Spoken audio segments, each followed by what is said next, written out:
সুপ্রিয় দর্শক, আসসালামু আলাইকুম। শীতের এই সুন্দর স্নিগ্ধ রৌদ্রোজ্জ্বল বিকেলে আপনাদের সকলকেই আপনাদের প্রিয় চ্যানেল প্যানভিশন টিভির পক্ষ থেকে আন্তরিক শুভেচ্ছা ও ভালোবাসা। শুরু করতে যাচ্ছি আপনাদের প্রিয় প্যানভিশন টিভির স্বাস্থ্য বিষয়ক সরাসরি নিয়মিত আয়োজন শরীর ও মন অনুষ্ঠানটি প্যানভিশন টিভির অফিসিয়াল ফেসবুক পেজ এবং ইউটিউব থেকে সরাসরি সম্প্রচারিত হচ্ছে। দর্শক, আপনারা অবগত আছেন আমাদের এই অনুষ্ঠানটি নিয়মিত আমরা আয়োজন করে চলছি আপনাদেরকে আপনাদের কমন যে রোগগুলো রয়েছে সেগুলো সম্পর্কে পরিচিত করানো, সচেতন করানো এবং অনাহুত অনেক রোগ থেকে মুক্তি পেয়ে সুস্থ, সুন্দর এবং সমৃদ্ধ জীবন গঠন করার প্রয়াসেই আমরা এই অনুষ্ঠানটি নিয়মিত আয়োজন করে চলছি। সুপ্রিয় দর্শক, এর ধারাবাহিকতায় আজকে আমরা অত্যন্ত গুরুত্বপূর্ণ একটি বিষয় নিয়ে আলোচনা করব। দর্শক, আমাদের আজকের আলোচনার বিষয় রক্তরোগ, যা জানা জরুরি। এবং এ বিষয়ে আলোচনা করবার জন্য আজ আমাদের সঙ্গে স্টুডিওতে উপস্থিত রয়েছেন দেশের একজন প্রত্যয়দীপ্ত একজন রক্তরোগ বিশেষজ্ঞ, আমাদের সকলের একান্ত প্রিয়, একান্ত শ্রদ্ধাভাজন National Institute of Laboratory Medicine and Referral সেন্টারের রক্তরোগ বিভাগের সম্মানিত সহকারী অধ্যাপক এবং বিভাগীয় প্রধান doctor A Zubair Khan. Sir, আসসালামু আলাইকুম। ওয়ালাইকুম আসসালাম। শুভেচ্ছা তোমাকে এবং প্যানভিশনের সমস্ত দর্শকদের শুভেচ্ছা। আপনি কেমন আছেন? আলহামদুলিল্লাহ। শুরুতে আপনাকে শুভেচ্ছা এবং স্বাগত জানাচ্ছি প্যানভিশন স্টুডিওতে আপনি সময় দিয়েছেন এবং সেই সাথে আপনাকে ধন্যবাদ জানাচ্ছি। স্যার, আমরা মূলত আজকে কথা বলতে চাই রক্তরোগ।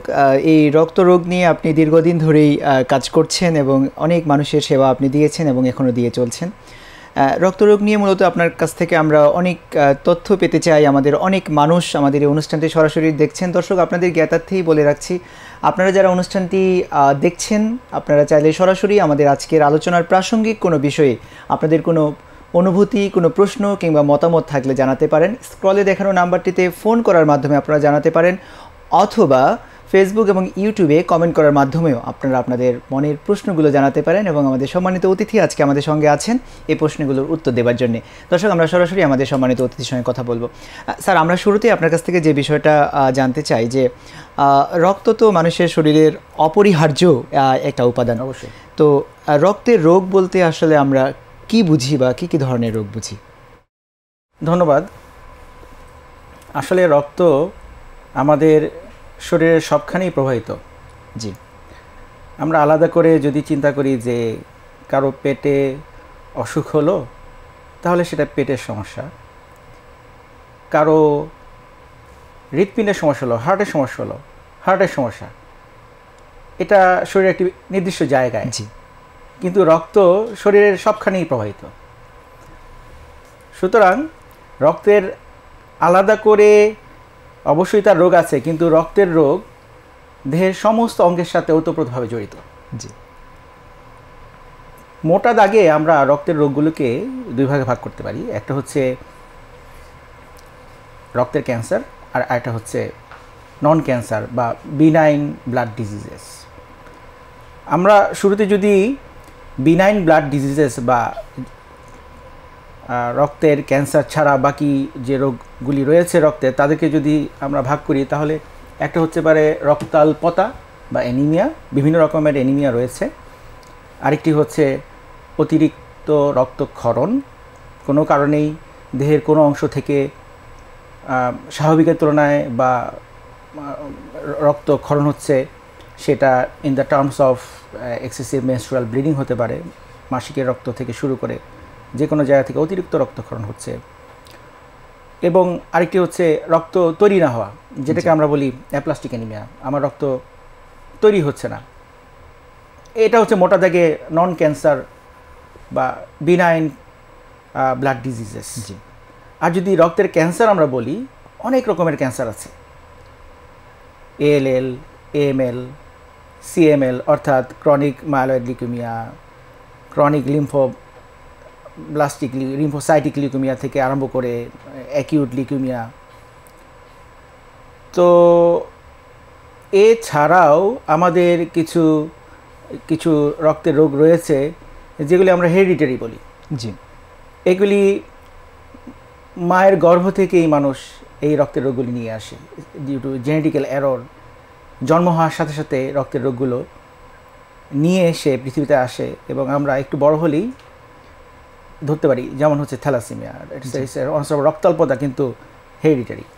জি স্যার, আমরা এই রক্তের বিভিন্ন রোগগুলো নিয়ে আপনার সঙ্গে কথা বলবো। আমাদের একজন দর্শক ফোন দিচ্ছেন, আমরা সেই ফোনটি নিয়ে আসি। দর্শক কে আছেন আমাদের সঙ্গে, আপনার পরিচয় দিয়ে প্রশ্ন করুন। লাকসাম থেকে। জি, আমরা ভালো আছি দর্শক, আপনাকে ধন্যবাদ ফোন করেছেন। আপনি আপনার আমাদের প্রাসঙ্গিক বিষয়ের কোনো প্রশ্ন থাকলে আপনি করতে পারেন।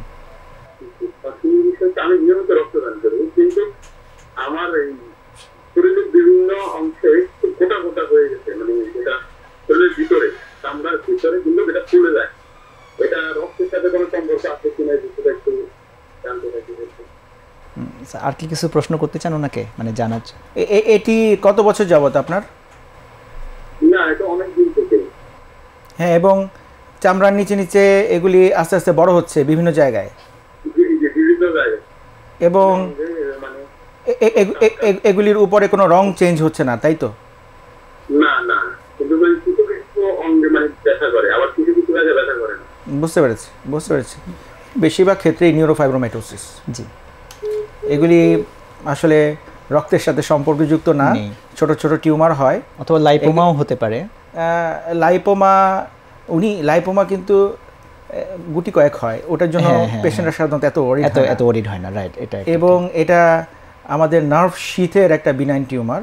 আমার মনে হয় যে আপনি এটা যদি তাই হয়ে থাকে, আমাদের তাই মনে হচ্ছে, আপনি একজন স্নায়ুরোগ বিশেষজ্ঞের সাথে আলোচনা করাটাই সবচেয়ে ভালো। জি, অনেক ধন্যবাদ স্যার। আমাদের দর্শক একটি পয়েন্ট নিয়ে এসেছেন, আমরা প্রাসঙ্গিকভাবে, যেহেতু আমাদের সহস্র দর্শক আমাদেরকে সরাসরি দেখছেন, এই তথ্যটা অনেকে জানা জরুরি, হয়তো বা পরে আর সুযোগ নাও হতে পারে। সেটি হচ্ছে যে রক্তদানের ক্ষেত্রে আমরা তো অনেক সময় নিজেরা রক্ত দিই, আবার অনেকেই রক্ত দেওয়ার ক্ষেত্রে অনেকের কিছুটা ভীতি কাজ করে। এই বিষয়টা সম্পর্কে যদি একটু বলতেন, যে একজন মানুষ কতদিন পর পর রক্ত দিতে পারেন, এবং রক্ত দান করলে তার নিজের কোনো ক্ষতি বা সমস্যা হওয়ার সম্ভাবনা আছে কিনা, অথবা তার নিজের কোনো উপকৃত হওয়ার সম্ভাবনা আছে কিনা, সেটা যদি একটু বলতেন। খুব সুন্দর কোশ্চেন। দেখুন, আমাদের দেহের যে রক্তের লোহিত রক্তকণিকা, ওর লাইফ স্প্যান হচ্ছে 120 দিন। 120 দিন পরে পরে এই রক্ত কিন্তু আমি যদি কাউকে নাও দেই, ও রক্ত কিন্তু ও ধ্বংস হয়ে যাবে, নষ্ট হয়ে যাবে, আবার নতুন করে রক্ত তৈরি হবে, এবং এটা একটি কন্টিনিউয়াস প্রসেস। সুতরাং আমরা যদি 4 মাস পরে পরে আমরা আমাদের যদি ব্লাড দেই, এই ব্লাডের পরিমাণ হচ্ছে মাত্র 450 গ্রামের মতো। জি, সুতরাং আমাদের সারা শরীরে থাকে 5 লিটার রক্ত। পূর্ণবয়স্ক আমাদের যদি 60 কেজি ওজন হয়, আরও বেশি যাদের ওজন তাদের রক্ত আরও বেশি। সুতরাং 120 দিন পর পর কিন্তু আমার এই 5 লিটার রক্ত সেই আগের জায়গায় নেই, ওটা চেঞ্জ হয়ে যাচ্ছে। ওখান থেকে যদি আমি 4 মাস পর পর মানে 160 দিন পর পর মাত্র 450 ml রক্ত দিয়ে আমার রক্তে যদি কারো জীবন বাঁচে, তাহলে আমি কেন দিব না? রাইট, এটা একটা ব্যাপার। এবং আরেকটা ব্যাপার হচ্ছে, আমি বলি 18 কোটি লোকের দেশ, আমাদের যে পরিমাণে রক্তের চাহিদা, তার সিকি ভাগও কিন্তু আমরা যারা হচ্ছে ভলান্টারি ডোনার তাদের কাছ থেকে পাই না। সুতরাং আমাদের আরও বেশি পরিমাণে রক্ত দানে লোকজনকে উদ্বুদ্ধ করতে হবে। কারো যখন রক্তের প্রয়োজন হয়, তখন সে এবং তার যারা রিলেটিভ, আত্মীয় স্বজন, তারা বুঝতে পারে যে রক্তের মূল্য কতটুকু, রক্ত কতটুকু জরুরি। সুতরাং এই অ্যাসপিরেশনটা যেন আমাদের মধ্যে থাকে, আমরা আরও বেশি বেশি করে রক্তদান করব, অপরকে উদ্বুদ্ধ করব। জি, অনেক ধন্যবাদ জানাচ্ছি স্যার এই বিষয়টি আমাদেরকে চমৎকারভাবে উদ্বুদ্ধ করবার জন্য। দর্শক, আশা করি আপনারাও বুঝতে পেরেছেন। স্যার একটি পয়েন্ট খুবই গুরুত্ব সহকারে বলেছেন, যে যার কারো যখন রক্তের দরকার হয় তখন তিনি বুঝতে পারেন। দর্শক, আপনি আজকে সুস্থ আছেন, যদি আপনি আপনার শরীর থেকে এক ব্যাগ রক্ত দেন আরেকজনকে, আপনার কোনো ক্ষতি হচ্ছে না। হতে পারে যে আগামীকালকে আপনারও রক্তের প্রয়োজন হতে পারে, তাহলে আরেকজন আপনার সাহায্যার্থে এগিয়ে আসবে। দর্শক, আসুন আমরা এই বিষয়টাতে আরও বেশি উদ্বুদ্ধ হই, যে যেখানে সুযোগ আছে 4 মাস পর পর আমরা প্রাপ্তবয়স্ক শরীরে স্বাভাবিক ওজন সমৃদ্ধ মানুষেরা যেন রক্ত দিয়েই আমরা। স্যার, আমরা রক্তের বিভিন্ন রোগগুলো নিয়ে কথা বলছিলাম। আপনার কাছে এখন যে বিষয়টি আমরা জানতে চাই, যে অনেক ধরনের রক্ত রোগের কথা আপনি আমাদের বলেছেন, তো আমাদের বাংলাদেশের প্রেক্ষাপটে আমরা বাংলাদেশে, বা আপনারা যারা রক্ত রোগ নিয়ে কাজ করছেন, বাংলাদেশে আসলে কোন কোন ধরনের রক্ত রোগগুলো বেশি পাওয়া যাচ্ছে? দেখুন, শুধু বাংলাদেশে না, সারা পৃথিবীতেই রক্তের সবচেয়ে কমন রোগ হচ্ছে রক্তাল্পতা বা অ্যানিমিয়া। অনেক কারণে অ্যানিমিয়া হয়। আমাদের দেশে সবচেয়ে কমন হচ্ছে আয়রন ডেফিসিয়েন্সি অ্যানিমিয়া, অর্থাৎ আমাদের দেহের যে অন্যতম গুরুত্বপূর্ণ একটি মৌল, সেটা হচ্ছে আয়রন। এই আয়রন আমাদের দেহের রক্ত তৈরিতে অতি গুরুত্বপূর্ণ একটি উপাদান, এবং আমাদের বেশিরভাগ মানুষেই এই উপাদান স্বাভাবিকের চেয়ে কম থাকে, বিশেষ করে আমাদের মা বোনদের, এবং তাদের ক্ষেত্রে এই আয়রন ডেফিসিয়েন্সি এনিমিয়া খুব কমন। এছাড়া আরেকটি এনিমিয়াও আমি বলবো বেশ কমন, সেটা হচ্ছে থ্যালাসেমিয়া। এটা আমি যেটা বললাম যে হেরিডিটারি রোগ, এটা আমাদের দেশে প্রতি 100 জনের মধ্যে 10 জন, অর্থাৎ প্রতি 10 জনে একজন কিন্তু আমাদের দেশে থ্যালাসেমিয়া রোগের বাহক। জি। এবং একজন থ্যালাসেমিয়া রোগের বাহক যখন আরেকজন থ্যালাসেমিয়া রোগের বাহককে নিজের অজান্তেই তো বিয়ে করবে, তো সেই ক্ষেত্রে কিন্তু তাদের বাচ্চা থ্যালাসেমিয়া রোগে আক্রান্ত হওয়ার সম্ভাবনা অনেক বেশি। এবং এরা কিন্তু মায়ের পেট থেকেই এরা কিন্তু রক্তাল্পতা নিয়ে আসে, এবং এদের বেশিরভাগেরই তাদের প্রতি মাসে মাসে বা নির্দিষ্ট সময় পরপর রক্ত নিয়ে তাদের বেঁচে থাকতে হয়। এটাও কিন্তু আমাদের দেশে এই থ্যালাসেমিয়া খুব কমন এবং দিনকে দিন বাড়ছে। এছাড়াও আমরা যেটা দেখেছি, রক্তের ক্যান্সারও কিন্তু এখন অনেক বেড়ে যাচ্ছে। আমাদের এ ব্যাপারে রিসেন্ট কোনো স্টাডি নেই।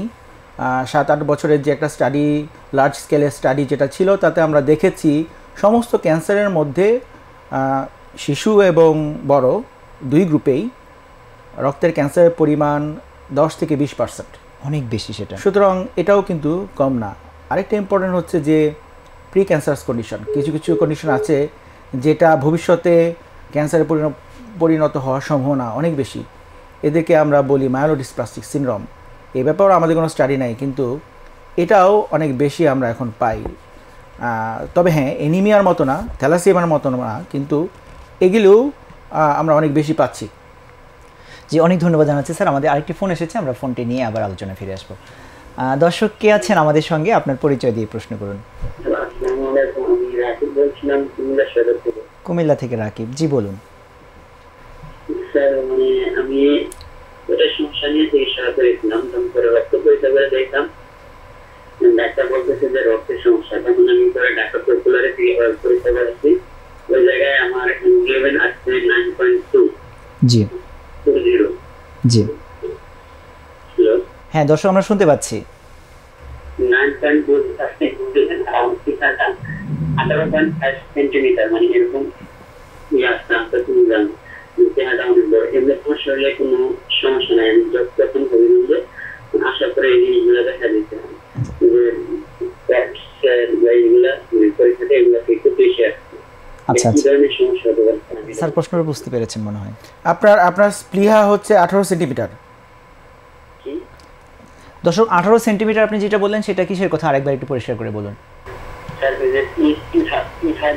স্প্লিন আলট্রাসোনোগ্রামে আসছে 18.5 সেন্টিমিটার স্প্লিন। আচ্ছা, এখন আমি আপনার কাছে জানতে যাচ্ছি, আপনার ফ্যামিলিতে কি এরকম কোনো রোগী বা কোনো আত্মীয় স্বজন আছে যাদের থ্যালাসেমিয়া আছে? না স্যার, আমার ফ্যামিলিতে এরকম নাই, সমস্যা নাই। আমার পেটের সমস্যা ছিল। আমি পেটের সমস্যার জন্য গত 5 তারিখে ডাক্তার দেখাচ্ছিলাম। ওই রক্ত পরীক্ষার আলট্রাসোনোগ্রামে আছে, এই জিনিসটা ধরা পড়ছে। আপনার বয়স কত? বয়স 30 রানিং, 30 রানিং। তাহলে আপনি বলতে চাচ্ছেন যে আপনার পরিবারে থ্যালাসেমিয়া রোগে আক্রান্ত কেউ আপনার জানা মতে নেই? না স্যার, আমার পরিবারে বা আমার বংশের কারো থ্যালাসেমিয়া রোগের নাই, বা আমি আজ পর্যন্ত কোনো রক্ত দিই নাই। আমি 3.5 বছর আগে আমি মেডিকেলে পরীক্ষা করেছিলাম, কারণ আমার বিজ্ঞান ছিল 14। এতদিন পরে আবার পেটের সমস্যার জন্য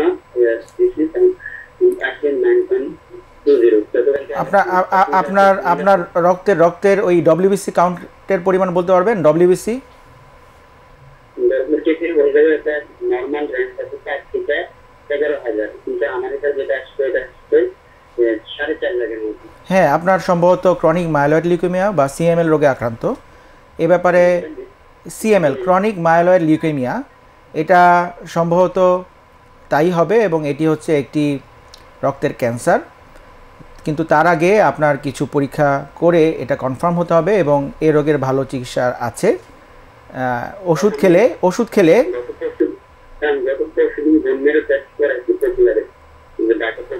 এটার আসলে বোন ম্যারো টেস্টের কোনো প্রয়োজন নেই। এক্ষেত্রে আমরা একটি টেস্ট করেই এটা কনফার্ম হতে পারি, সেটা হচ্ছে BCR-ABL, একটি একটি পিসিআর টেস্ট। এই থেকে বলছিল বন্যা টেস্ট করার জন্য পরে ঢাকা মেডিকেলের প্রফেসর অধ্যাপক আলমগীর নবী স্যারের মাধ্যমে আমি বন্যা টেস্ট করাইছি। স্যার আমার দেখছিল, স্যার কাছে বলছিল তুমি হাতে বড় হয়ে গেছে, এটা কিছু দিলে ঠিক হয়ে যাবে। অসুবিধা নাই। আমার মনে হয় যে আপনি স্যারকে দেখান, নিশ্চয়ই তিনি আপনার একটি ভালো সুচিকিৎসা উনি করবেন আশা করি। স্যার ওনার জন্য এখন কি পরামর্শ? পরামর্শ হচ্ছে আপনি স্যার আলমগীর স্যার হচ্ছেন আমাদের শ্রদ্ধেয় টিচার এবং দেশের স্বনামধন্য রক্তরোগ বিশেষজ্ঞদের একজন। নিশ্চয়ই তিনি আপনাকে সঠিক পথেই আপনার চিকিৎসা। দর্শক, বিষয়টাকে হালকাভাবে নেওয়া যাবে না এবং সঠিক চিকিৎসায় আপনাকে থাকতে হবে। এবং স্যার যেটা বললেন যে আপনি খুবই নির্ভরযোগ্য একজন স্যারের অধীনে আছেন, আপনি যাতে কোনোভাবেই এই চিকিৎসা নেওয়াটার ক্ষেত্রে অবহেলা না করেন। স্যার যেভাবে বলেন, যে পরীক্ষা নিরীক্ষা এবং যে চিকিৎসা নিতে বলেন আপনি নির্দ্বিধায় সেটা গ্রহণ করবেন, আপনি আশা করা যায় সুস্থ হয়ে যাবেন ইনশাআল্লাহ। স্যার আমরা আমাদের অনেক ধন্যবাদ জানাচ্ছি আপনাকে। আমাদের একজন দর্শক আসলে একটা খুব ক্রান্তি লগ্নে ফোন দিয়ে আপনার কাছ থেকে একটা গুরুত্বপূর্ণ পরামর্শ পেয়েছেন।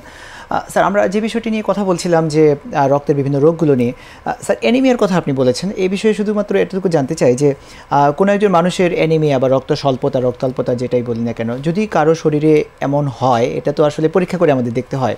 তো সেক্ষেত্রে যিনি রোগী সাধারণ মানুষ, তিনি কীভাবে বুঝবেন যে তার শরীরে রক্ত স্বল্পতা হয়েছে কিনা, এর কোনো লক্ষণ প্রকাশ পায় কিনা? হ্যাঁ, তা তো অবশ্যই। আমাদের দেহে সাধারণত 13 থেকে 14-15 আমাদের দেশে এই লেভেলে আসলে হিমোগ্লোবিন থাকে। কিন্তু হিমোগ্লোবিনের পরিমাণ যদি কমে যায় তাহলে অবশ্যই তার কিছু লক্ষণ প্রকাশ পাবে। তবে এই লক্ষণগুলি কিন্তু দুটো ফ্যাক্টরের উপর নির্ভর করে। হুট করেই যদি রক্ত কমে যায় তাহলে তার সিমটমগুলি হবে খুব প্রকট। জি, একজন পেশেন্টের 14 হিমোগ্লোবিন আছে, এক সপ্তাহের মধ্যে তার যদি 10-এর নিচেও নেমে যায় তাহলে সাথে সাথেই সে কিন্তু শয্যাশায়ী হয়ে যাবে। তার বসা থেকে দাঁড়ালে বা শোয়া থেকে বসলে মাথা ঘুরবে। রোগীরা বলে যে স্যার আমার মাথা তো চক্কর দেয়, শরীর খুব টায়ার্ড লাগবে, সে কাজ করতে পারবে না, হাঁটতে পারবে না, লিথার্জি। একই পেশেন্টে যদি ওভার দ্য পিরিয়ড অফ 6 মাস, 1 বছর, 2 বছর ধরে ধীরে ধীরে তার এই অ্যানিমিয়াটা ডেভেলপ করে, তার শুরুর দিকে কিন্তু কোনো সিমটমই থাকবে না। আমরা এই যে আয়রন ডেফিসিয়েন্সি অ্যানিমিয়ার কথা যে বলি, আয়রন ডেফিসিয়েন্সি অ্যানিমিয়া কিন্তু খুব ধীরে ধীরে হয়। এমনও পেশেন্ট পাই আমরা 14 থাকার কথা হিমোগ্লোবিন, সেই পেশেন্টের হিমোগ্লোবিন 3। আমি আমার লাইফে 2.5 হিমোগ্লোবিন নিয়েও পেশেন্টকে দিব্যি হেঁটে হেঁটে এসে বলতে শুনেছি স্যার আমার শরীরটা ভালো লাগছে না, আমি আমার একটু ডিজিনেস ফিল করি। আমরা হিমোগ্লোবিন করে দেখলাম 2.5, শি ইজ ফাইন। আচ্ছা, তো এটা নির্ভর করে কতদিন আমার সিমটম ডেভেলপ করছে। বাট মোটা দাগে পেশেন্টদের সাধারণত শরীর অস্বাভাবিক দুর্বল হয়, সে তার পালপিটেশন হয়, বুক ধরফর করে, একটু পরিশ্রমের কাজ করতে গেলেই সে হাঁপিয়ে ওঠে। পেশেন্টরা বলে যে আমি আগে তো ভালোই আমার 5 তলায় সিঁড়ি দিয়ে উঠে যেতাম আমার বাসায়, এখন মনে হয় যে 3 তলায় যাওয়ার পর আমাকে একটু শ্বাস নিতে হয়।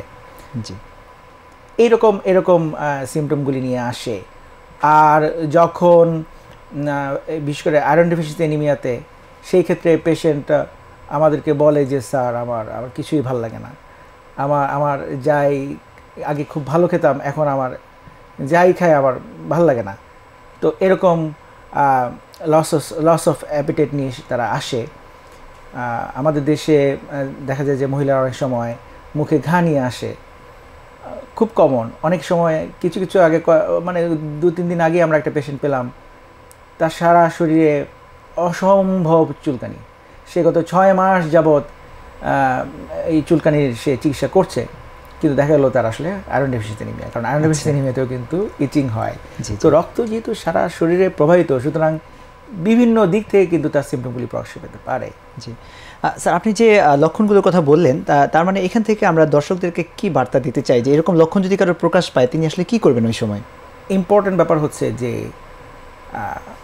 আমাদের যে কোনো রোগী হোক না কেন, সেটা রক্তের রোগ হোক বা শরীরের অন্য কোনো জায়গার রোগ হোক না কেন, আমরা অবশ্যই কিন্তু একটা সিবিসি করব, কমপ্লিট ব্লাড কাউন্ট, একটা primary test, primary screening test. আমাদের দেশে সকল পর্যায়ে পরীক্ষাটা করানো যায় বা আমাদের স্যার সবাই কিন্তু একটা সিবিসি টেস্ট দেয়। জি। এবং সিবিসি টেস্টে যদি কোনো সন্দেহ থাকে, কোনো ডিসক্রিপেন্সি থাকে, একটা যেন পেরিফেরাল ব্লাড প্রিন্ট করা হয়। জি, ভেরি ইম্পর্ট্যান্ট। আমরা সিবিসি করাই, কিন্তু ঠিকমতো কিন্তু আমরা ইন্টারপ্রেট করতে পারি না বা করি না। জি, একটা সিবিসি কিন্তু আপনাকে অনেক ইনফরমেশন দিবে। ওখানে যদি কোনো সন্দেহ থাকে, please do a PBF, peripheral blood print, এটাই যথেষ্ট। জি। তার মানে স্যার সিবিসিতে যদি কোনো ধরনের অসামঞ্জস্যতা মনে হয়, এই বিষয়টাকে হালকাভাবে না নিয়ে, যদিও রোগীর শারীরিক অবস্থা ভালো থাকে, কিন্তু এর কারণটা যদি হিমোগ্লোবিন কম থাকে, কারণটা বের করার জন্য প্রয়োজনীয় পদক্ষেপ অবশ্যই নেওয়া উচিত। সেটাই। জি, অনেক ধন্যবাদ স্যার। আমাদের একটা বিরতি সময় হলো, আমরা বিরতির পরে এসে আবারও একই আলোচনা কন্টিনিউ করবো ইনশাআল্লাহ।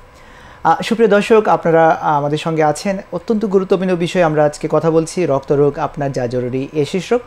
দর্শক, আমাদের সময় হলো ছোট্ট একটি বিরতির, আমরা বিরতির পরে এখনই ফিরে আসছি, এতক্ষণ আমাদের সঙ্গে থাকবেন।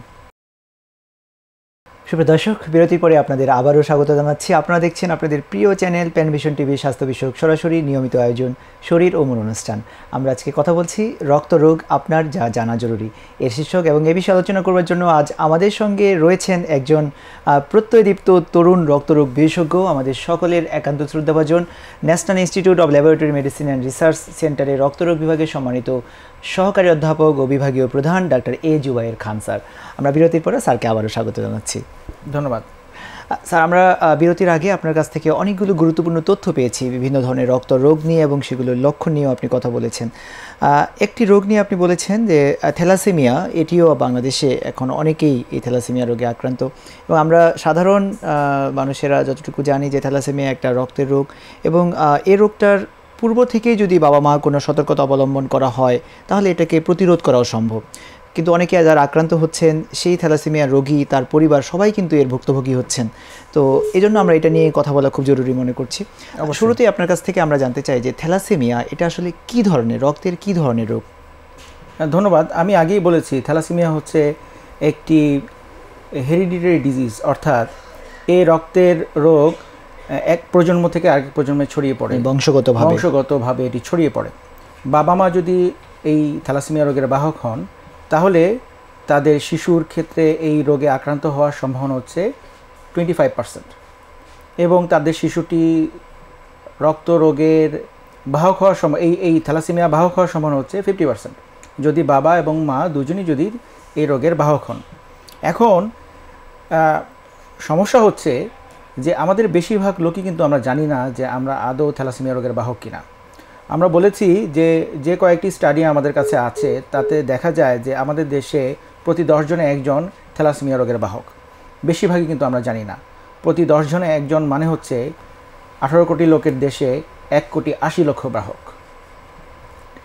1,80,00,000 লোক কিন্তু পৃথিবীর অনেক দেশেই নেই। জি জি।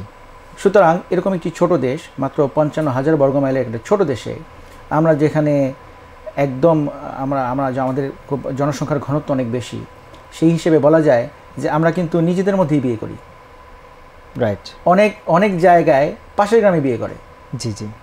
সুতরাং এরকম একটা দেশে যখন আমরা জানি না আমরা রোগের বাহক কিনা, আমরা নিজেদের মধ্যেই বিয়ে করি, সুতরাং সেরকম একটা পরিস্থিতিতে থ্যালাসেমিয়া রোগে আক্রান্ত শিশুর জন্মগ্রহণ প্রবণতা কিন্তু অনেক বেশি।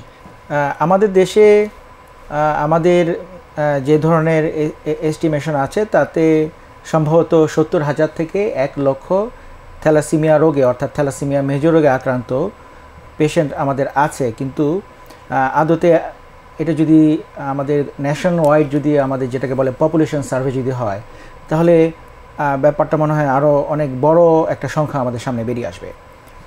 এখন প্রবলেমটা হচ্ছে, থ্যালাসেমিয়া রোগে আক্রান্ত যদি হয়ে যায়, তাহলে সেই ক্ষেত্রে এটা চিকিৎসা অনেক ব্যয়বহুল। জি।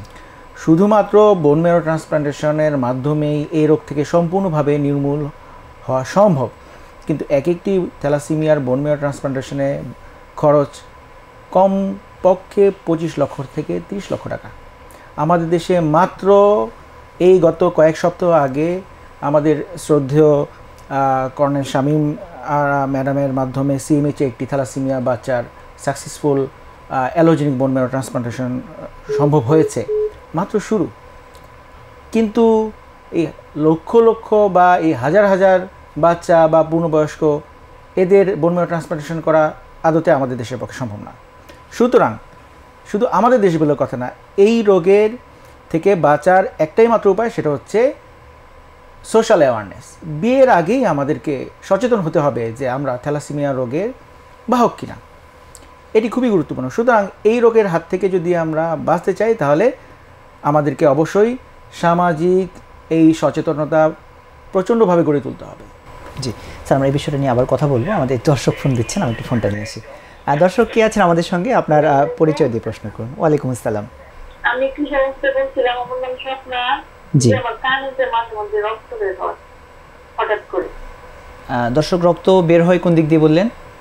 কানে দিয়ে, কান দিয়ে। কানের মধ্যে পিরপির করে, তখন কখন থেকে বের হবে যে রক্ত, কোনো গন্ধ কিছু নাই, কিন্তু রক্ত ইদানিং 2-3টা বের হয়েছে। আমার বয়স 15 দিন আগে আমার কানটি বের হয়েছে। আচ্ছা আচ্ছা, স্যার কোনো জিজ্ঞাসা আছে কি তাকে? না, আমার মনে হয় যে এটি আপনার খুব অল্প সময় ধরেই হচ্ছে, কয়েক সপ্তাহ সম্ভবত। হ্যাঁ, 15 দিন আগে একবার হয়েছে, গতকালকে আবার হয়েছে। তাহলে সবচেয়ে ইম্পর্টেন্ট যেটা হবে, আপনি একজন নাক কান গলা বিশেষজ্ঞের সাথে প্রথমে যোগাযোগ করুন। তিনি কানে কোনো সমস্যা নেই, কিন্তু না, তারপরও নাক কান গলা বিশেষজ্ঞর কাছে আপনি যোগাযোগ করুন। তিনি আপনার কান ভালোভাবে পরীক্ষা করে উনি দেখুন যে এটা কি আপনার কানের ওখানকারই সমস্যা, বা কানের কোনো লোকাল সমস্যা, বা অনেক সময় ওর মধ্যে ইম্প্যাক্টেড ওয়্যাক্স থাকে, বা ও ক্ষেত্রে ফাঙ্গাল বল থাকে, ওরকম কিছু না, এটা দেহের সার্বিক রক্তের কোনো একটা সমস্যার একটা প্রকাশ কান দিয়ে হচ্ছে। এটা ইএনটি স্পেশালিস্ট আগে উনি এটা দেখে এটা নিরূপণ করলে উনি যদি আপনাকে রক্তরোগ বিশেষজ্ঞের কাছে রেফার করে, তারপরে আপনি তাদের শরণাপন্ন। অনেক ধন্যবাদ জানাচ্ছি স্যার। থ্যালাসেমিয়া নিয়ে আপনি কথা বলছিলেন, আমরা সেটা নিয়ে বলবো। আমাদের আরেকজন দর্শক ফোন দিচ্ছেন, আমরা এই ফোনটি নিয়ে আসি। দর্শক কে আছেন আমাদের সঙ্গে, আপনার পরিচয় দিয়ে প্রশ্ন করুন। বলছিলাম ঢাকা থেকে। জি, আমার সমস্যা হলো এইচএসপি পজিটিভ আছি, এখন এটা কি নেগেটিভ করা যায় কিনা। আচ্ছা আচ্ছা, জি দর্শক, আমরা বুঝতে পেরেছি, আমরা স্যারের কাছ থেকে পরামর্শ নিচ্ছি। স্যার, আমাদের দর্শকের প্রশ্ন বুঝতে পেরেছেন মনে হয়, তার HSP positive. Hepatitis B positive, অর্থাৎ হেপাটাইটিস বি এর ক্রনিক ক্যারিয়ার। জি, এটা তো এখন অনেক ভালো ভালো ওষুধ চলে আসছে। আসলে এটা রক্তের সমস্যা না, এটা ভাইরাস গঠিত রোগ। এটা মেইনলি হেপাটোলজিস্ট যারা আছেন, লিভার বিশেষজ্ঞ যারা আছেন, তারা এই ব্যাপারগুলি দেখেন। আপনি তাদের সাথে একটু যোগাযোগ করেন। কিন্তু ভালো ওষুধ আছে, অনেক হেপাটাইটিস বি পজিটিভ এখন নেগেটিভ হয়ে যায় বা ডিএনএ নেগেটিভ চলে আসে। আপনি দ্রুত তাদের শরণাপন্ন হয়ে চিকিৎসা শুরু করুন। জি, অনেক ধন্যবাদ জানাচ্ছি আপনাকে। আমাদের আরেকটি ফোন এসেছে, আমরা দর্শক কে আছেন আমাদের সঙ্গে, আপনার পরিচয় দিয়ে প্রশ্ন করুন। আসসালামু আলাইকুম। ওয়ালাইকুম ওয়ালাইকুম আসসালাম। আসসালাম। আসসালামু আলাইকুম, আমি সাইদুল হাসান, চট্টগ্রাম শিবতলা থেকে বলতে চাইছি। জি, চট্টগ্রাম সাতকানিয়া। জি দর্শক, আপনার প্রশ্নটি বলুন।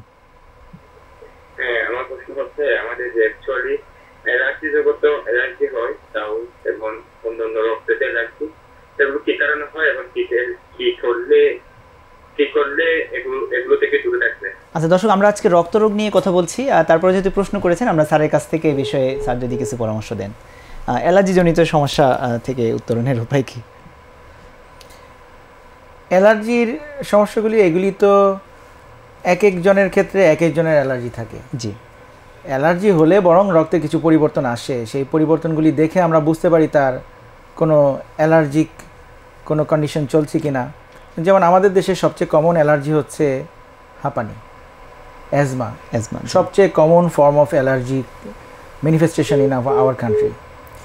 তো এইটার জন্য আপনার দেখতে হবে আপনার কী ধরনের অ্যালার্জি আছে, এবং সেটার উপর ভিত্তি করে যদি এটা কোনো রক্তের কোনো কারণে হয় তাহলে রক্ত পরীক্ষা করে এটা বোঝা যাবে। আর আমার মনে হয় যে আপনি একজন ইন্টারনাল মেডিসিন স্পেশালিস্ট, ওনাদের সাথে যোগাযোগ করেন, ওনারা এটা বুঝে দেখবে যে এক্ষেত্রে যদি রক্তের কোনো সংযোগ থাকে তাহলে আমাদের সাথে। অনেক ধন্যবাদ। আমাদের আসলে স্যার অনেক ফোন আসছে, কিন্তু দর্শক, আমরা আজকে আমাদের যে গুরুত্বপূর্ণ বিষয়ে কথা বলছি স্যারের কাছে, আমরা সেই তথ্যগুলো আগে জেনে নিই। আপনারা আমাদের স্যারের কথাগুলো শুনুন, আশা করি আমাদের জন্য অনেক উপকার হবে। স্যার, আপনি থ্যালাসেমিয়া নিয়ে আপনি অনেক গুরুত্বপূর্ণ অনেকগুলো তথ্য এবং সার্ভে আমাদেরকে জানিয়েছেন যে বাংলাদেশেও অনেক মানুষ থ্যালাসেমিয়া রোগে আক্রান্ত, আবার অনেকের বাহক বা ক্যারিয়ার। তো আমরা আপনার কাছে জানতে চাই, কেউ যদি থ্যালাসেমিয়া রোগে আক্রান্ত হয়, তার লক্ষণগুলো কীভাবে প্রকাশ পাবে, এবং যারা বাহক তার কি কোনোভাবে এটা বোঝার উপায় আছে কিনা, বা তার কোনো লক্ষণ প্রকাশ পায়? খুবই গুরুত্বপূর্ণ কোশ্চেন। প্রথমে আমরা আসি যে থ্যালাসেমিয়া রোগে আক্রান্ত যদি হয়, আমরা যেটাকে বলি থ্যালাসেমিয়া মেজর। জি, থ্যালাসেমিয়া মেজর আমাদের দেশে কমন থ্যালাসেমিয়া মেজর আমরা দুইভাবে বুঝি, একটা হচ্ছে ই বিটা থ্যালাসেমিয়া, একটা হচ্ছে বিটা থ্যালাসেমিয়া মেজর।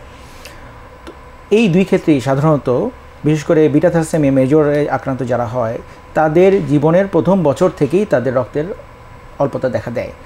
বাচ্চা জন্মগ্রহণ করার 1 বছরের মধ্যেই দেখা যায় যে বাচ্চা লিথার্জিক থাকে, বাচ্চা দুর্বল থাকে, এবং রক্ত পরীক্ষা করে আলটিমেটলি দেখা যায় যে তার রক্ত কম।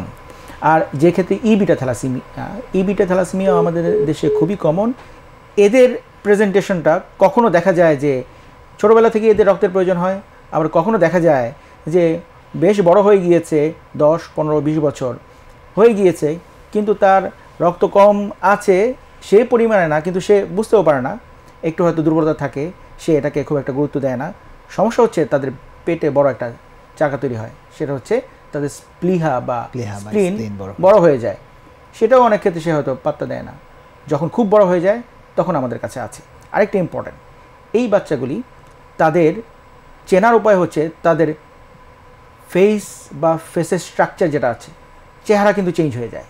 আমরা যেটাকে বলি মঙ্গলয়েড ফেস।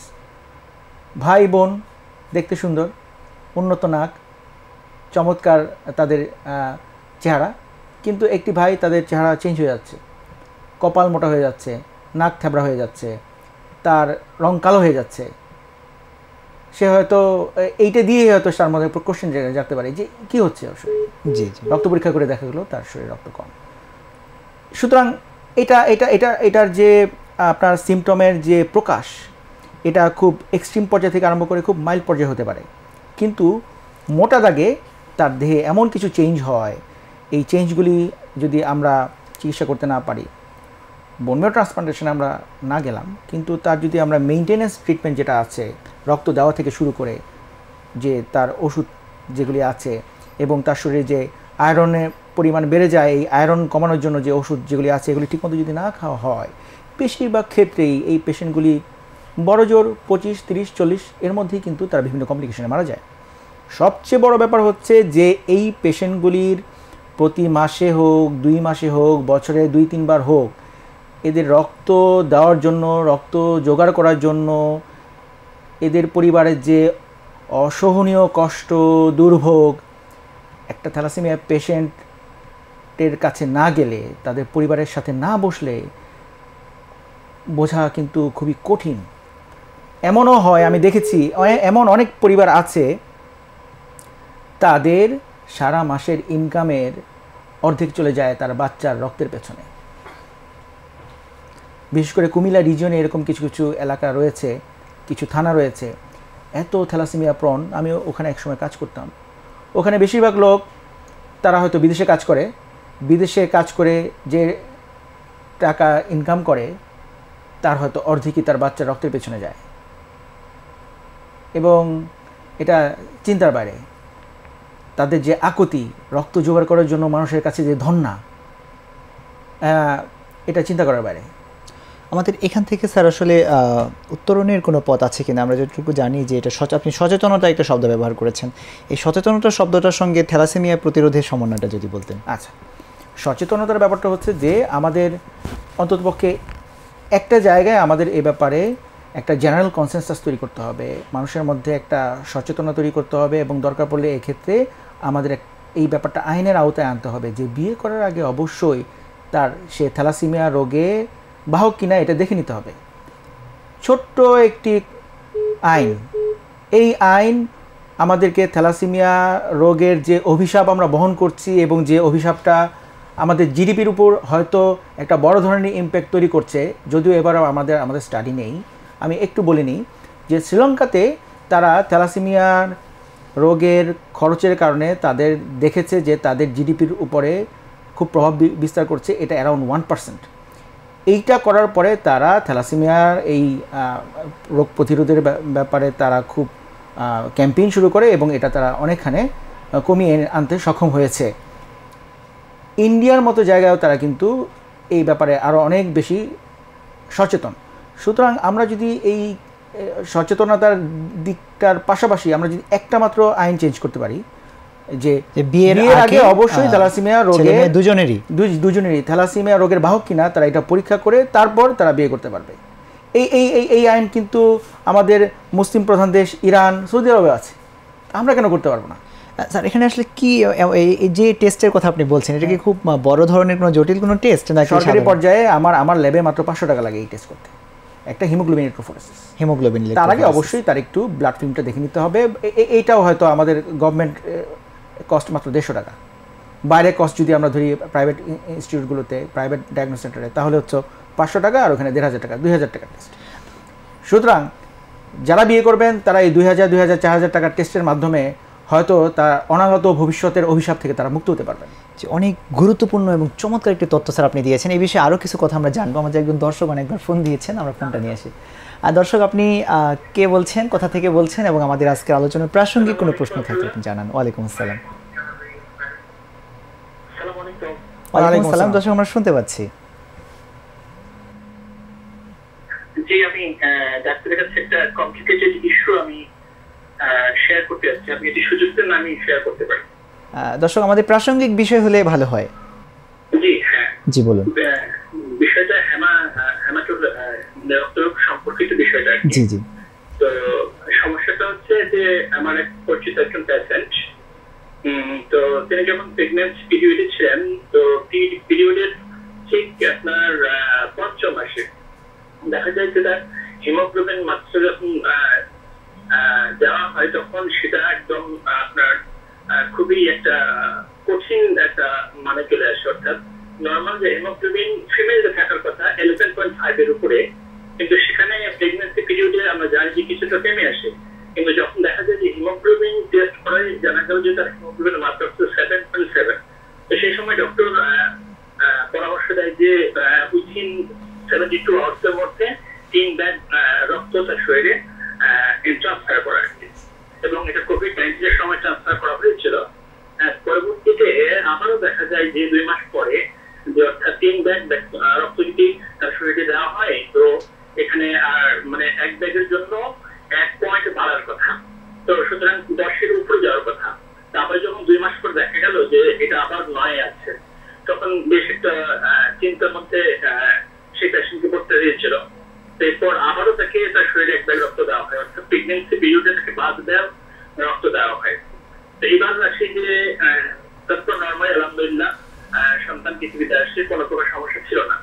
কিন্তু সেই সময় ডক্টর একটা টেস্ট করতে বলেছিল যে তার শরীরে কেন রক্তটা আসলে থাকছে না।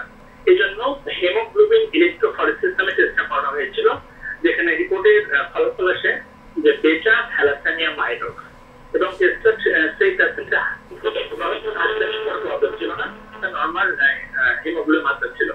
এখন যে প্রশ্নটা হচ্ছে যে বাচ্চার বয়স যখন 6 মাস, তখন আবারও দেখা যায় যে অর্থাৎ সমাজ আলোচকের কাছে ডাক্তার সাহেব যেটা বললেন আর কি, যে মানে রং একটু অন্যরকম হয়ে যায়। তো তখন ডক্টর কাছে যাওয়ার ফলে ডক্টর আবারও বললেন যে রক্তের হিমোগ্লোবিন মাত্রাটা কত।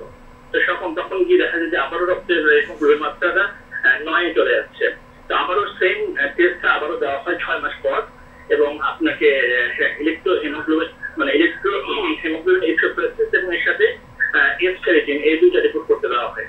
তো সেখানে হিমোগ্লোবিন ইলেক্ট্রোফোরেসিস সেই সেম রেজাল্ট আসছে, অর্থাৎ বেটা থ্যালাসেমিয়া মাইনরটা আসে, এবং এসফেরিটিনের মাত্রাটা 520 ন্যানোগ্রাম যেটা আসে আর কি। দর্শক, আপনি একটু সংক্ষিপ্ত করে আপনার প্রশ্নটি বলুন। প্রশ্নটা হচ্ছে যে এই সমস্যাটা কতটা মানে মারাত্মক হতে পারে কিনা, এবং এটা বেবির ক্ষেত্রে কোনো ইফেক্ট করতে পারে কিনা। দর্শক, আমরা ঠিক এই বিষয়টা নিয়েই কথা বলছি। দর্শক, আপনি আমাদের আলোচনা শুনুন, তাহলে আপনার এই প্রশ্নের উত্তর পেয়ে যাবেন। অনেক ধন্যবাদ দর্শক আমাদের সঙ্গে সংযুক্ত হওয়ার জন্য। Sir, this is the reality. জি, থ্যালাসেমিয়া রোগের, আমরা থ্যালাসেমিয়া মেজরের আপনার লক্ষণ নিয়ে আলাপ করছিলাম। যারা থ্যালাসেমিয়া রোগের বাহক তাদের লক্ষণ কি? তাদের কোনো লক্ষণ নাই। তারা আদৌ বুঝতে পারে না যে তাদের থ্যালাসেমিয়ার যে ট্রেইট বা থ্যালাসেমিয়ার যে বাহক, তারা আদৌ কিন্তু সে ব্যাপারে দে আর নট অ্যাওয়ার, সেরকম কোনো সিমটম তাদের থাকে না। কি হয়, যেমন বিটা থ্যালাসেমিয়া মাইনর বা বিটা থ্যালাসেমিয়া ট্রেইট অথবা ই ট্রেইট, বিটা থ্যালাসেমিয়া মাইনরের ক্ষেত্রে নর্মালের চেয়ে এদের হিমোগ্লোবিনের মাত্রা একটু কম থাকে, এদের হিমোগ্লোবিনের মাত্রা সাধারণত 9 থেকে 11 এর মধ্যেই কিন্তু ওঠানামা করে। 9, 10, 11 এমনিতেই আমাদের দেশে বিশেষ করে আমাদের মা বোন যারা তাদের কিন্তু 9, 10, 11 এর মধ্যেই থাকে, কারণ বেশিরভাগই হচ্ছে আয়রন ডেফিসিয়েন্সি অ্যানিমিয়াতে আক্রান্ত এবং তাদের সেরকম কোনো সিমটম থাকে না। সমস্যা হয় এরা যখন প্রেগনেন্ট হয়ে যায় তখন কিন্তু এটা ড্রপ করে যায়, তখনই এদের ব্লাড লাগে। প্রেগনেন্সিতে যদি হিমোগ্লোবিন হঠাৎ করে ড্রপ করে যায়, দুটো কারণ, এক আয়রন ডেফিসিয়েন্সি অ্যানিমিয়া, আর নয়তো সে থ্যালাসেমিয়া রোগের বাহক। আমাদের দেশে এই পরিমাণ এই প্রেগনেন্সিতে অ্যানিমিয়ার এটা যে আমাদের ইনসিডেন্স অ্যারাউন্ড 90% হচ্ছে এই দুটো কারণ। থ্যালাসেমিয়ার ট্রেড ধরাই পরে দেখা যায় যে প্রেগনেন্সিতে। এবং মজার ব্যাপার হচ্ছে এখানে কিছু কিছু জিনিস আমি জাস্ট একটু পিটফল থাকে আমি একটু বলে দিই। সেটা হচ্ছে যে এই সকল ক্ষেত্রে অবশ্যই ব্লাড দেওয়ার আগেই আপনাকে পরীক্ষা করে নিতে হবে যে আপনার কি আয়রন ডেফিসিয়েন্সি অ্যানিমিয়া না থ্যালাসেমিয়া ট্রেড। অনেক সময় ব্লাড দিলে ওই ওই ওই রিপোর্টটা ভালো আসে না, রিপোর্টটা মাস্ক হয়ে যায়। যদিও আমাদের এই ভাইয়ের ক্ষেত্রে সেটা, ওনার ওয়াইফের ক্ষেত্রে সেটা মাস্ক হয় নাই। আর আরেকটা ব্যাপার হচ্ছে যে একবার যদি কেউ থ্যালাসেমিয়া ট্রেড তার হিমোগ্লোবিন ইলেক্ট্রোফোরেসিসে আসে, বারে করার দরকার নেই, তো এটা সারা জীবনের রোগ। একবার থ্যালাসেমিয়া ট্রেড, আপনার বিটা থ্যালাসেমিয়া ট্রেড আসলো, 1 মাস পরে এটা চেঞ্জ হয়ে যাবে? নেভার। চেঞ্জ হয়ে গেলে যে কোনো একটা রিপোর্ট ভুল। জি জি। সুতরাং এটা বারে করার প্রয়োজন নাই। বাচ্চার ক্ষেত্রে কী হবে? বাচ্চা যদি তার মা যদি থ্যালাসেমিয়া ট্রেডে আক্রান্ত, বাচ্চা ট্রেড হতে পারে, সেও রোগের বাহক হতে পারে। তার আগে হাজব্যান্ডের পরীক্ষা করে নেওয়া দরকার। বাচ্চার 6 মাস, বাচ্চার হয়তো 6 মাস বয়স এখন, বাচ্চার 1 বছরের আগে হিমোগ্লোবিন ইলেক্ট্রোফোরেসিস করা ঠিক হবে না, কারণ 1 বছরের আগে হিমোগ্লোবিন ইলেক্ট্রোফোরেসিস করলে তার রিপোর্ট ঠিকমতো আসবে না। বাচ্চার 1 বছর হোক, এরপর আপনি রক্তরোগ কোনো বিশেষজ্ঞের সাথে যোগাযোগ করে আপনি তার পরীক্ষা করেন, কিন্তু তার আগে আপনি নিজের পরীক্ষা করে নেন। জি, আপনার যদি ট্রেড থাকে তাহলে আল্লাহর কাছে দোয়া করেন যে বাচ্চার জন্য we don't know what about this. Sir, একটা গুরুত্বপূর্ণ ইস্যু এখানে এসেছে যে যদি কারো হিমোগ্লোবিন যেটা বলা হচ্ছে যে বিটা থ্যালাসেমিয়া ট্রেড, যেটা যদি কারো ট্রেড থাকে এবং তার হাজব্যান্ড যদি নর্মাল থাকেন কিংবা উভয়ের মধ্যে যদি একজন ট্রেড থাকে আরেকজন নর্মাল থাকে, সেক্ষেত্রে বাচ্চার আমি আগেই বলেছি, যদি একজন ট্রেড থাকে তাহলে তার যে বাচ্চা হবে সেই বাচ্চার ক্ষেত্রে it's a law of probability. তার বাচ্চার ক্ষেত্রে থ্যালাসেমিয়া রোগের ট্রেট অর্থাৎ রোগের বাহক হওয়ার সম্ভাবনা হচ্ছে 25%। আচ্ছা, এই নয় যে আমরা চিন্তা করছি যে 25% মানে হচ্ছে যে 4টা বাচ্চা হবে, এর মধ্যে একটা বাচ্চা ট্রেড থাকবে আর 3টা বাচ্চা হবে। প্রত্যেকটা বাচ্চার ক্ষেত্রে it's a matter of probability. জি জি। এমনও হতে পারে আমার 3টা বাচ্চাই ট্রেড হতে পারে, যদি প্রবাবিলিটি 25% মধ্যে পড়ে যায়। এমনও হতে পারে আমার একটা বাচ্চাও আমার ট্রেটে না, সবাই সুস্থ হতে পারে, কিন্তু যার ক্ষেত্রে হয়ে গেল তার তো 100%। জি জি। আচ্ছা, যদি দুজন যদি ট্রেটে আক্রান্ত হয়, মানে ট্রেট থাকে হাজব্যান্ড এবং ওয়াইফ, দুজনই যদি থ্যালাসেমিয়া রোগের বাহক হয়, সেই ক্ষেত্রে থ্যালাসেমিয়া রোগে আক্রান্ত, যেটা ডিজিজ মেজর, আক্রান্ত হওয়ার সম্ভাবনা হচ্ছে 25%। আর তার ওই বাচ্চার ক্ষেত্রে রোগের বাহক হওয়ার সম্ভাবনা হচ্ছে 50%। সুস্থ হতে পারে, সুস্থ হওয়ার সম্ভাবনা মাত্র 25%। সুতরাং হাজব্যান্ড এবং ওয়াইফ যদি বাহক হয়ে যায় তাহলে বেশিরভাগই সম্ভাবনা অন্ততপক্ষে তার বাচ্চা ট্রেট হবে অর্থাৎ বাহক হবে, আর ভাগ্য খারাপ থাকলে রোগে আক্রান্ত হবে। খুব যদি সৌভাগ্য হয় তাহলে হয়তো সে will be spared.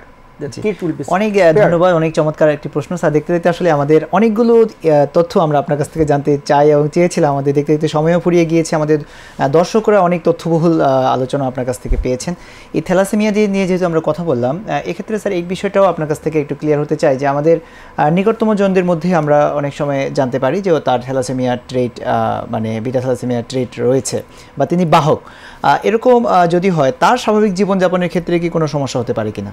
Beta thalassaemia যাদের মানে থ্যালাসেমিয়া ট্রেট অর্থাৎ যদি বিটা থ্যালাসেমিয়া ট্রেট বা বিটা মাইনর হয়, সেই ক্ষেত্রে হিমোগ্লোবিন একটু কম থাকে। জি, সেই ক্ষেত্রে তার স্বাভাবিক জীবনযাপনের কোনো সমস্যা হয় না। বিটা থ্যালাসেমিয়া ট্রেটের ক্ষেত্রে যদি হিমোগ্লোবিন 9-এর নিচে থাকে তাহলে অবশ্যই আপনার থ্যালাসেমিয়া ট্রেট ছাড়া অন্য কোনো কারণে তার থ্যালাসেমিয়া রক্তাল্পতা বা অ্যানিমিয়া হচ্ছে কিনা ওগুলি বের করে নিতে হবে। মজার ব্যাপার হচ্ছে থ্যালাসেমিয়া রোগীদের আমরা সবসময় বলি যে তাদের দেহে যেহেতু শরীরে যেহেতু আয়রনের পরিমাণ বেশি থাকে, আমরা তাদেরকে বলি যে আপনারা আয়রন জাতীয় খাবার কম খাবেন। কিন্তু মজার ব্যাপার হচ্ছে থ্যালাসেমিয়া ট্রেটে আক্রান্ত পেশেন্ট তাদেরকে আমরা বলে দিই যে আপনারা আয়রন জাতীয় খাবার কম খাবেন, এবং সে আয়রন জাতীয় খাবার কম খায় এবং তার হয়ে যায় আয়রন ডেফিসিয়েন্সি অ্যানিমিয়া। এই কারণে আমরা বলছি যে থ্যালাসেমিয়া ট্রেটে আক্রান্ত পেশেন্টের তাদের হিমোগ্লোবিন যদি 9 নিচে নেমে যায়, অবশ্যই আমাকে খুঁজতে হবে যে এটা আয়রন ডেফিসিয়েন্সি অ্যানিমিয়ার কারণে হচ্ছে কিনা। এই ক্ষেত্রে থ্যালাসেমিয়া ট্রেটে আক্রান্ত হলেও তাকে আমাকে আয়রন দিতে হবে। আমাদের অনেক ডাক্তার ভাই এবং বন্ধুদের কিন্তু এই সচেতনতা নেই, একটা ব্যাপার। আর আরেকটা ব্যাপার হচ্ছে, যদি ই ট্রেটে আক্রান্ত হয়, বিটা ট্রেট তো একটা, আবার একটা ই ট্রেট যাদের থাকে, ই রোগের বাহক যারা, তাদের হিমোগ্লোবিন কিন্তু কমে না। 14, 13, 14 এরকমও পেশেন্ট আমরা পেয়েছি যাদের ই ট্রেট, সে জানেও না, ফিল্ম দেখে আমাদের সন্দেহ হচ্ছে হিমোগ্লোবিন ইলেক্ট্রোফোরেসিস করেছে, তার ই ট্রেট। সুতরাং আপনার অ্যানিমিয়া নাই, আপনি যে থ্যালাসেমিয়া রোগের বাহক হতে পারবেন না, ব্যাপারটা তা না। জি জি জি, একটা ভালো চমৎকার একটি পয়েন্ট বলেছেন স্যার। দেখতে দেখতে আমাদের সময় আসলে ফুরিয়ে গিয়েছে।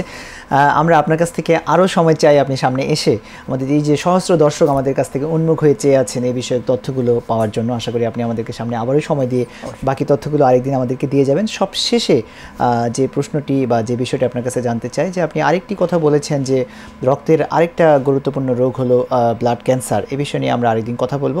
তারপরেও যে পয়েন্টটি না বললেই নয়, যে আমরাও দেখতে পাই যে আমাদের মাঝে অনেকেই পরিচিত জনদের মাঝে, এবং আপনি একটা সংখ্যাও বলেছেন যে এত% মানুষ ব্লাড ক্যান্সারে আক্রান্ত হচ্ছে। তো কেউ যদি ব্লাড ক্যান্সারে আক্রান্ত হয়ে যায়, তাহলে স্বাভাবিকভাবেই তিনি মনে করেন যে তার জীবনের আশা ছেড়ে দেন, এবং এর চিকিৎসাগুলো অনেক ব্যয়বহুল, যেটা আমরা জানতে পারি, যেটা আমাদের বাংলাদেশের আর্থসামাজিক প্রেক্ষাপটে বেশিরভাগ মানুষের এটা বহন করা সহজ হয় না। তো দেখা গেল যে এই জন্য আবার যাদের বহন করার সাধ্য আছে, তারা দেশীয় চিকিৎসার উপরেও আস্থা অনেকেই রাখতে পারেন না, সীমানার বাইরে চলে যাওয়ার চিন্তা করেন, এবং দেখা যাচ্ছে চিকিৎসা করিয়ে সর্বশান্ত হয়ে যান।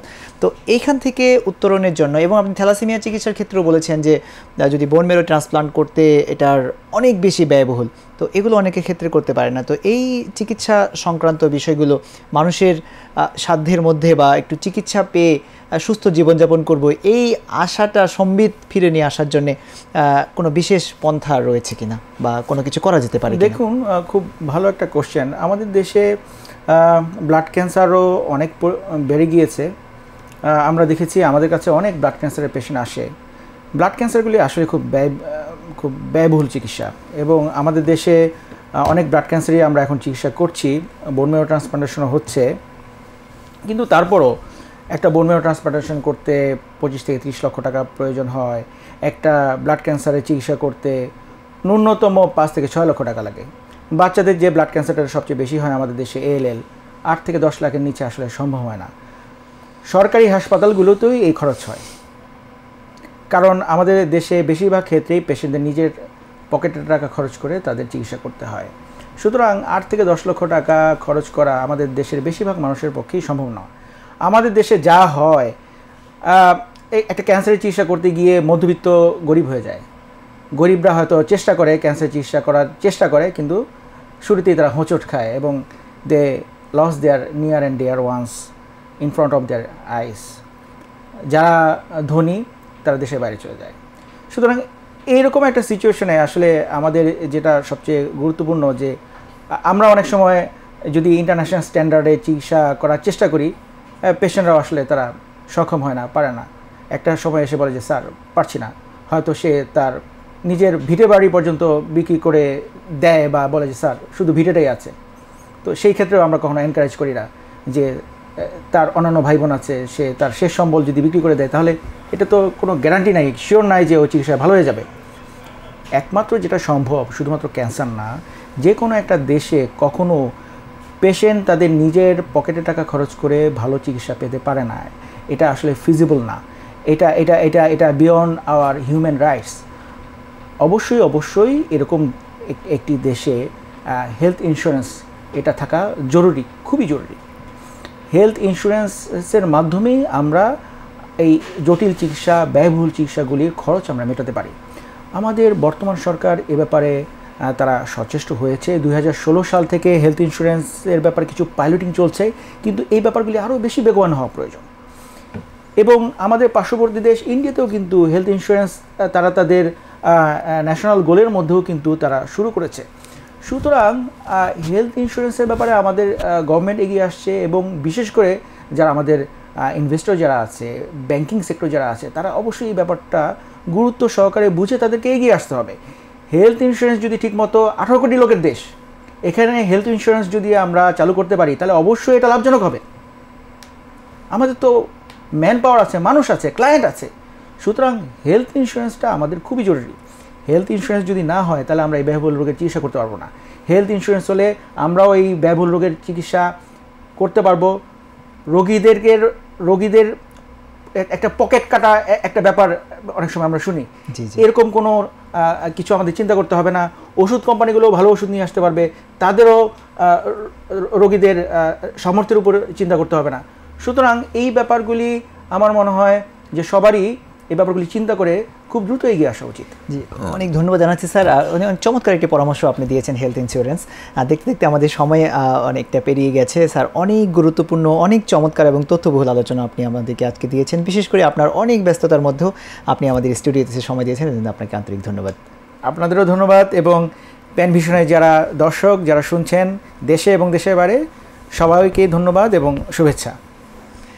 সুপ্রিয় দর্শক, আপনাদেরকেও সবচেয়ে বেশি ধন্যবাদ জানাচ্ছি এজন্যই যে আপনারা আপনাদের ধৈর্য সহকারে এই গুরুত্বপূর্ণ সময়ে গুরুত্বপূর্ণ আলোচনা শুনলেন।